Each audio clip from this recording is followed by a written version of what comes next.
Bonjour à tous, on se retrouve aujourd'hui sur F1 Talks pour un résumé complet du Grand Prix du Portugal qui a eu lieu hier. Tout d'abord, on va voir la grille de départ. C'était Valtteri Bottas qui avait réalisé la pole position en devançant son équipier Lewis Hamilton de seulement 7 millièmes. Derrière eux, les deux Red Bull de Max Verstappen et Sergio Perez. En cinquième position, nous avons Carlos Sainz, sixième Esteban Ocon. Puis on trouve Lando Norris et Charles Leclerc 7e et 8e. Et ensuite la cinquième ligne est composée de Pierre Gasly et Sébastien Vettel. Derrière eux, George Russell avait réalisé une très belle performance en se classant 11e. Derrière lui, Giovinazzi est 12e, puis Alonso 13e, Tsunoda 14e, Raikkonen était lui placé 15e. Derrière lui, Ricciardo était la mauvaise surprise de la qualification. Mauvaise surprise pour lui qui avait été éliminé en Q1 et il était 16e. Derrière, on a Stroll 17e qui a lui aussi eu une contre-performance. Et enfin, en fond de grille, on retrouve Latifi 18e, Schumacher 19e et enfin Mazepin 20e et dernier sur la grille. Voilà donc pour la grille de ce Grand Prix du Portugal avec une première ligne 100% Mercedes. Alors, allons-nous avoir droit à une bataille entre coéquipiers pour ce Grand Prix? On va le voir dans ce résumé du Grand Prix pour avoir la réponse et du coup on va revenir sur tous les détails de celui-ci. Tout se mettait donc en place à 16h pour le Grand Prix du Portugal. Et avant le Grand Prix, c'était bien sûr parti pour le tour de formation. Et nous allons voir ensemble quelles étaient les stratégies, quels étaient les pneus choisis par chaque pilote pour le départ. Les 4 premiers partaient en médium. Derrière eux, Sainz, Ocon et Norris partaient en pneus tendres. Alors théoriquement, il me semblait que les deux pilotes Ferrari partaient en pneus médium. Parce que je l'ai dit hier, il me semblait qu'ils étaient tous les deux passés en Q3 en pneu médium. Et en fait, Sainz lui partait en pneu tendre. Du coup, c'était seulement Leclerc qui partait en pneu médium. Leclerc, voilà, on va en revenir, il était 8ème. Puis on retrouve Gasly et Vettel en tendre. Après le top 10, on trouve 4 pilotes en pneu médium, c'est-à-dire Russell, Giovinazzi, Alonso et Tsunoda. Derrière eux, Raikkonen partait en tendre, Ricciardo en médium, Stroll en médium également. Et enfin, les 3 derniers de la grille, Latifi, Schumacher et Mazepin partaient en médium. C'était donc parti pour le Grand Prix du Portugal, bon départ pour le top 3, et derrière eux, Sainz passait 4ème en profitant de ses pneus tendres en passant également Perez. On a eu aussi de la grosse bagarre dans ce premier tour, avec notamment une belle passe d'armes entre Norris et Ocon. Le Britannique passant le Français avec plusieurs échanges de positions, mais le premier tour s'est finalement plutôt bien déroulé, malgré différentes passes d'armes sur ce premier tour. Mais à l'entame du deuxième tour, accrochage entre les Alfa Romeo, avec Kimi Raikkonen qui casse son aileron en percutant le pneu arrière gauche de son coéquipier italien Giovinazzi. Heureusement, l'Italien n'a pas crevé, mais c'était en revanche terminé pour Kimi, qui a vu son aileron passer sous sa voiture et qui a reconnu une erreur de sa part. En tout cas, il a pris la responsabilité de cet incident, malgré le fait que Giovinazzi se soit déplacé un petit peu brusquement au moment de l'accrochage. C'est Kimi qui dit avoir fait une erreur en regardant des boutons sur son volant et donc qu'il a fait l'erreur, mais qu'il est content que Giovinazzi n'ait pas eu de crevaison également.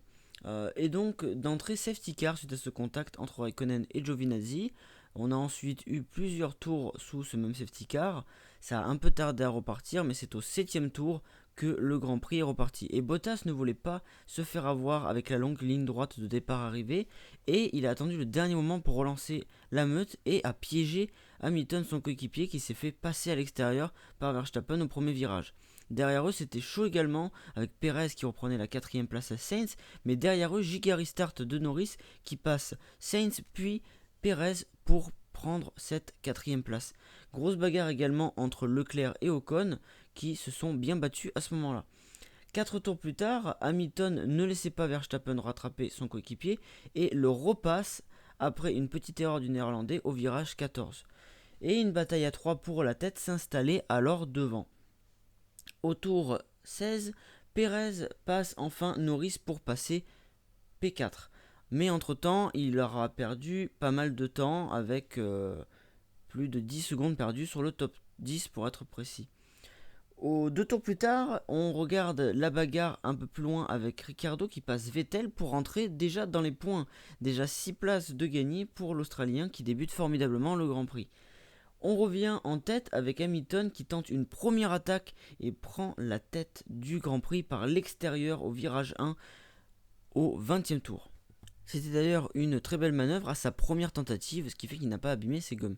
Bottas, lui, perdait à ce moment-là du rythme et Verstappen devenait une autre menace pour lui, mais il faisait à la fois en même temps le jeu de Mercedes puisqu'il ralentissait le néerlandais. On va un peu plus loin dans le Grand Prix, on arrive presque à mi-course, au tour 32. Hamilton enchaîne à ce moment-là les meilleurs tours alors que Verstappen lui est toujours bloqué derrière Bottas et l'écart a grimpé à presque 4 secondes. Et Hamilton a fait la différence par rapport à Bottas puisque pendant que Bottas perdait du rythme, lui en a repris et Verstappen n'avait peut-être pas suffisamment de rythme pour passer le Finlandais également. On va regarder également différentes stratégies à ce moment-là. Quelques pilotes se sont déjà arrêtés, notamment Norris, Sainz, Leclerc, Gasly et Ocon, les deux Français. Mais d'ailleurs, Gasly a passé Ocon au jeu des arrêts au stand, malgré un très bel arrêt au stand d'Alpine.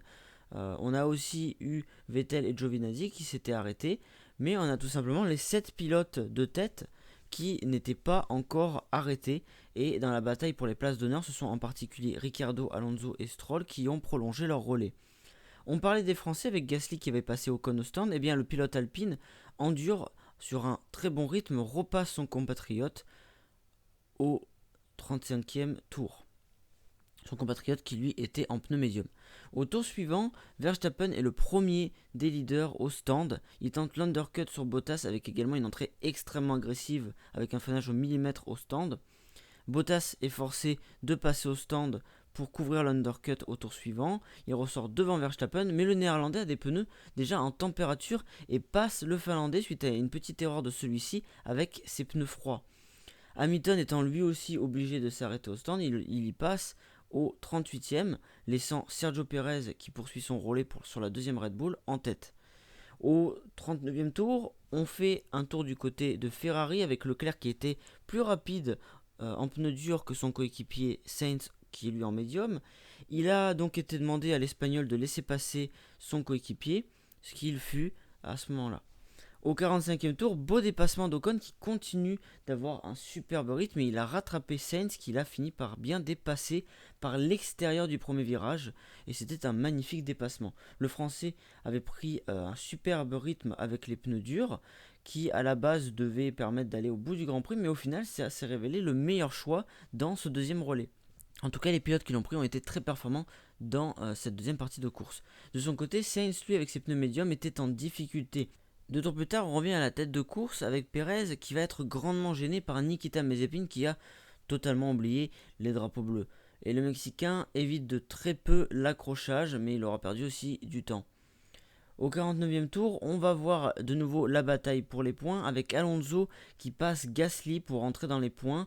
L'Espagnol qui s'était arrêté très tard pour changer de pneus est très très bien avec ses pneus durs, avec un énorme rythme. Et on va voir qu'il va entamer une belle remontée. 2 tours plus tard, Pérez était toujours en piste, sûrement pour, je pense, gêner Hamilton, jouer le jeu de son coéquipier Verstappen, mais le Britannique n'a eu aucune difficulté à le dépasser au 51e tour.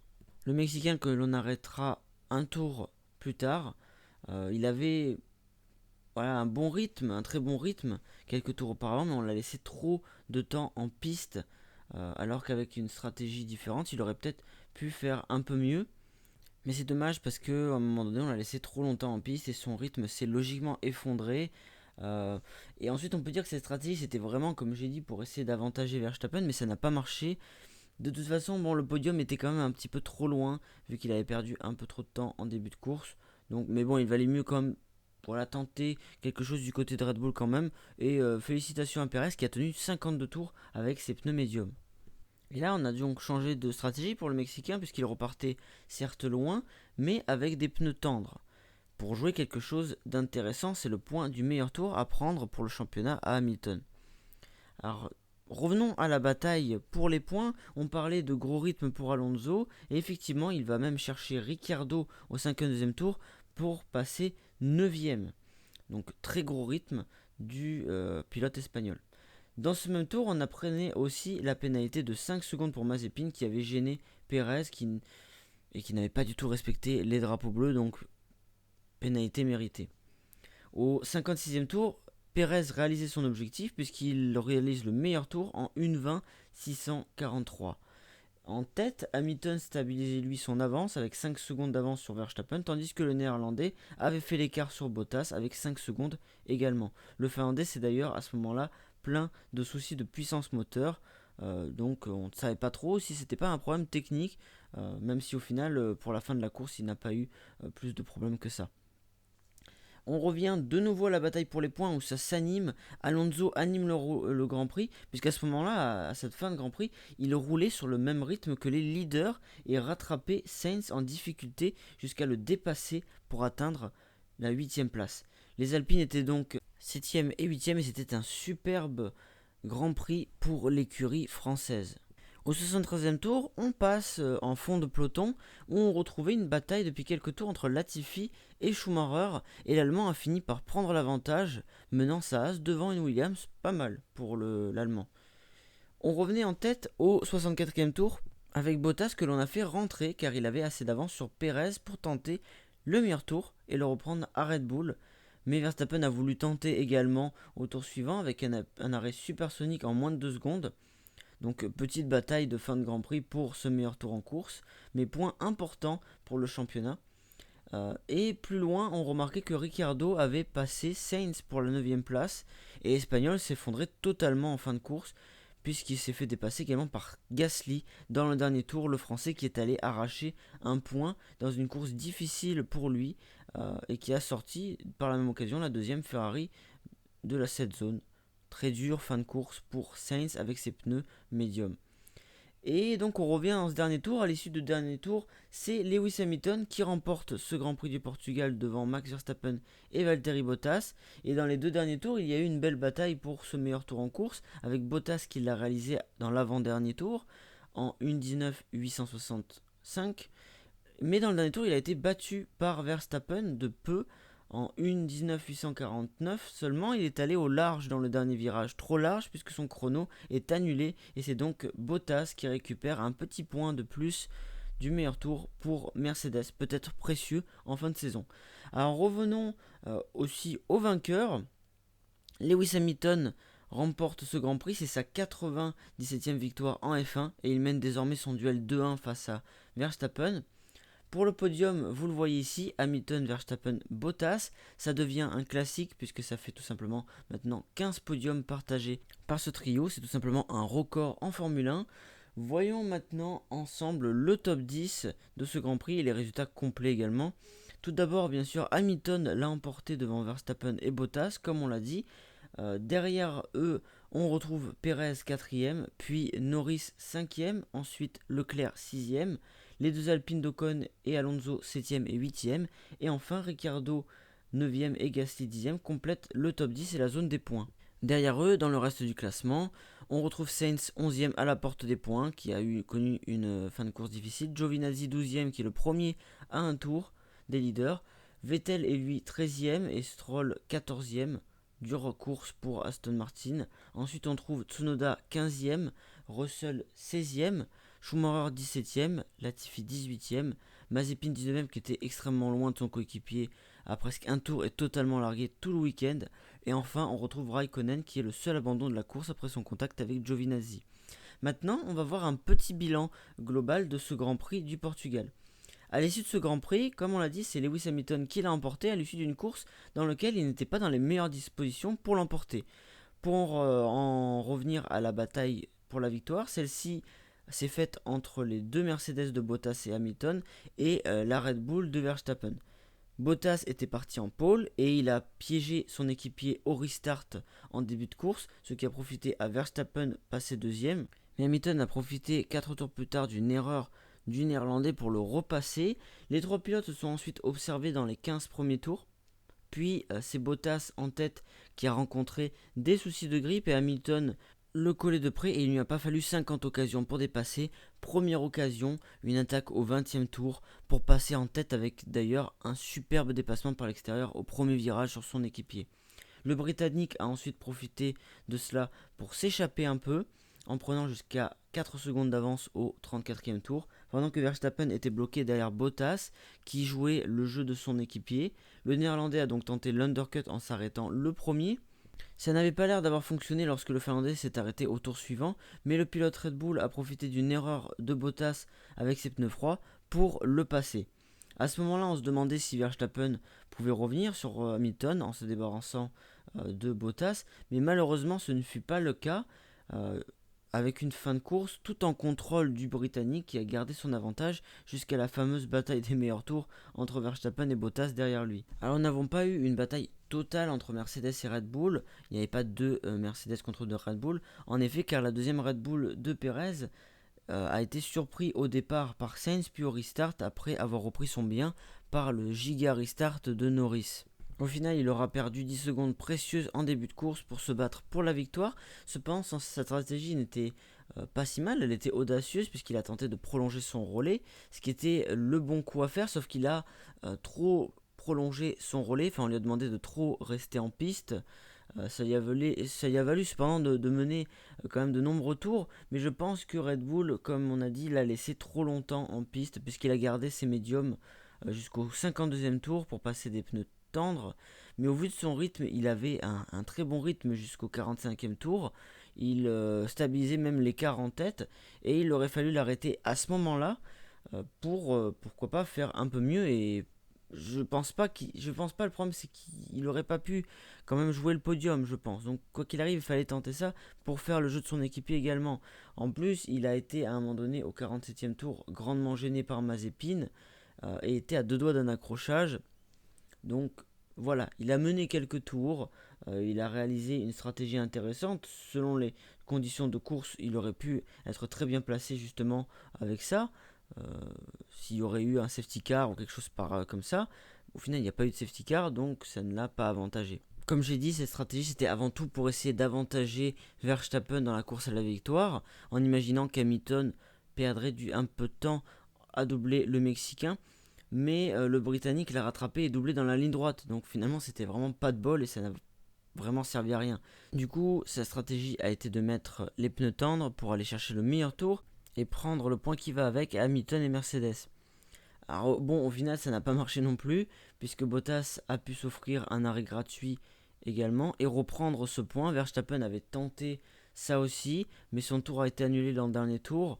Grosse bataille pour ce meilleur tour, vous allez me dire pour un seul point, mais le point remporté avec celui-ci est très important pour les championnats pilote et constructeur, puisque attention ça peut jouer à un seul point. Donc voilà, un point c'est important.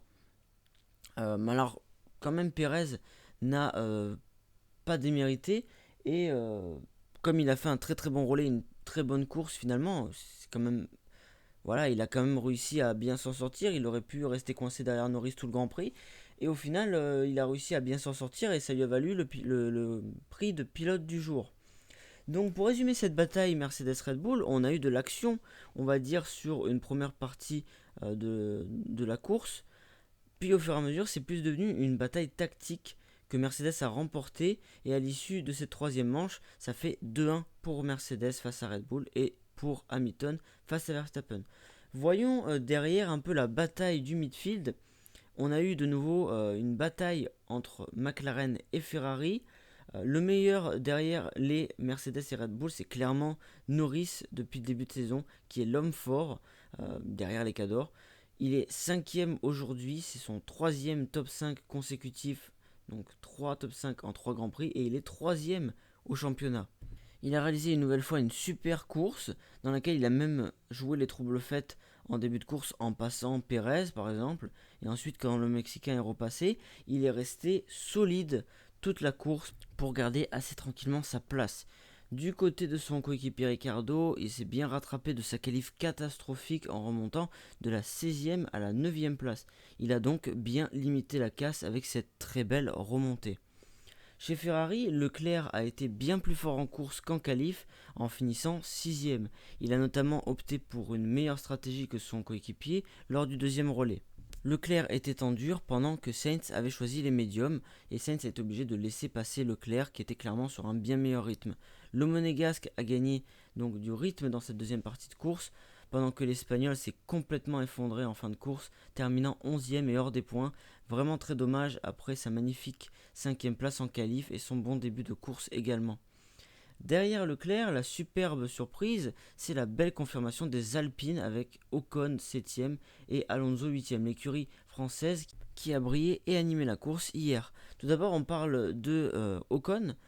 Le Français a eu une première partie de course qui était finalement pas simple en étant dépassé par les Ferrari, puis par Gasly au stand, mais son bon rythme lui a permis ensuite de réaliser un beau deuxième relais avec ses pneus durs où il a repassé Gasly, puis il est allé chercher Sainz en se montrant très solide. Donc voilà, belle course du Français qui montre que Alpine est peut-être de retour. Derrière lui, Alonso partait plus loin, 13e, et il a eu lui aussi un début de course pas simple non plus, mais il s'est bien accroché avec un rythme assez bon. Il a décidé d'allonger son relais avec ses pneus médiums, ce qui fut la meilleure stratégie, puisqu'il s'est montré plus rapide que la plupart des pilotes qui s'étaient arrêtés avant lui, et ça lui a permis également de passer Vettel et Giovinazzi contre lesquels il bloquait avant les arrêts, et donc ça a permis de se débarrasser de ces entre guillemets bouchons pour lui. Et ensuite il est passé, comme on a dit, au stand au 40e tour pour des pneus durs, et il a réalisé un magnifique deuxième relais et a assuré le spectacle en dépassant Gasly, Ricciardo puis Sainz pour remonter 8e juste derrière son coéquipier qu'il aurait pu aller chercher s'il est resté encore quelques tours. Mais magnifique fin de course pour l'Espagnol qui s'est bien rattrapé de sa petite déception en qualif. Belle performance donc d'ensemble pour Alpine qui était très à l'aise à Portimao et les pilotes étaient satisfaits de la voiture et de son comportement. Espérons que ça dure. En tout cas, ce sont de gros points pour l'équipe, c'est bien. Derrière, on a vu aussi que Pierre Gasly a arraché un point chez AlphaTauri dans un week-end assez difficile pour l'écurie italienne par rapport aux deux premiers Grands Prix qui étaient plutôt prometteurs. Mais c'est bien d'engranger des points quand la voiture est moins performante. Gasly s'est plaint un peu de la voiture tout le week-end qui n'était pas assez bien à son goût par rapport aux deux premiers Grands Prix, mais au final il arrache un point et continue de montrer son rôle de leader dans l'équipe quand ça va moins bien. Pour Tsunoda, par contre, très difficile pour lui. Il doit se contenter d'une très lointaine 15e place et il n'a jamais pu jouer les points. Enfin, on finit pour ce milieu de tableau avec toujours des difficultés pour Aston Martin. Vettel s'était bien qualifié 10e, c'était un petit motif d'espoir, mais là on se retrouve avec les 13e et 14e places pour Vettel et Stroll en course. Au final, Vettel était plutôt bien en début de course. Il était resté à peu près à sa place, mais ça a commencé à devenir dur avant l'arrivée du deuxième relais, et c'est Stroll plutôt qui s'est montré avec la meilleure stratégie au deuxième relais en s'arrêtant plus tard, mais les deux pilotes n'ont finalement pas été en mesure de jouer les points sur ce dimanche. Et c'est bien dommage, Aston Martin est loin de son niveau de l'année dernière quand il s'appelait Racing Point. Voilà donc pour ce petit bilan de cette course qui a été cette fois je dirais plus intéressante tactiquement par rapport aux deux premières courses. Il y a eu un peu plus de spectacle sur les deux premières courses, surtout grâce aux relances de course qu'il n'y a pas eu cette fois-ci. Cependant, c'était quand même intéressant. La bataille Mercedes-Red Bull pour la victoire promet de durer sur les prochaines courses et franchement, c'est très intéressant. Pour le milieu de tableau, McLaren et Ferrari se livrent une belle lutte et semblent un peu au-dessus depuis le début de saison. Mais Alpine était en embuscade à Portimao et pourrait bien être revenu dans la course pour les places d'honneur intéressantes après toutes les améliorations qu'ils ont apportées depuis le début de saison. Et derrière, AlphaTauri était un peu plus en retrait ce week-end, mais c'est peut-être la particularité de ce circuit qui explique ses performances. À voir pour l'écurie qui a raté quelques gros points en course lors des deux premiers Grands Prix avec quelques erreurs stratégiques notamment. Alors avant de conclure, pour montrer l'aspect tactique de la course, je vous montre aussi les différentes stratégies des pilotes avec ce graphique Pirelli des arrêts au stand. Et au final, la stratégie gagnante, c'était un début en pneu médium, un arrêt tardif et un passage en pneu dur. Voilà pour ce petit bilan. J'espère que comme moi, vous avez quand même apprécié la course malgré qu'il y a eu un peu moins de spectacle sur ce Grand Prix. L'intérêt était plus au niveau tactique que au niveau... du spectacle en course, même s'il y a quand même eu pas mal de dépassements, j'avoue. Maintenant, passons au classement après ce Grand Prix du Portugal. Tout d'abord, le classement pilote avec Lewis Hamilton qui compte 69 points et qui prend un peu d'avance, c'est-à-dire 8 points sur Max Verstappen qui est deuxième avec 61 points. Troisième, on retrouve un super Lando Norris avec 37 points. Quatrième, Valtteri Bottas, 32 points. Cinquième, Leclerc avec 28 points. Sixième, Perez avec 22 points. Septième, Ricciardo, 16 points. Huitième, Carlos Sainz, 14. Puis les deux Français, Esteban Ocon et Pierre Gasly, sont 9e et 10e et complètent le top 10 avec 8 et 7 points. Derrière eux, dans les autres pilotes qui ont marqué des points, on trouve Stroll et Alonso avec 5 points et Tsunoda avec 2 points. Voilà pour ce classement pilote. Passons maintenant au classement constructeur. C'est Mercedes qui est en tête du classement constructeur avec 101 points et qui accentue son avance sur Red Bull qui en compte lui 83. Derrière eux, on retrouve McLaren avec 53 points, puis Ferrari 42. On retrouve Alpine 5e qui est remonté avec 13 points. 6e AlphaTauri avec 9 points. 7e Aston Martin avec 5 points. Et enfin, les 3 dernières équipes n'ont pas encore marqué de points. Ce sont Alfa Romeo, Williams et Haas. Voilà pour le classement constructeur et pour ses classements. C'est également tout pour ce résumé complet du Grand Prix du Portugal à Portimao. J'espère qu'il vous aura plu. Si c'est le cas, n'hésitez pas à liker la vidéo, à la partager et à vous abonner à la chaîne, ainsi qu'activer la cloche si vous le faites pour recevoir les prochaines vidéos. Le prochain rendez-vous F1, ce sera le Grand Prix d'Espagne à Barcelone dès la semaine prochaine. Sur ce, merci d'avoir suivi la vidéo et on se retrouve très vite pour parler F1 sur F1 Talks. A très vite.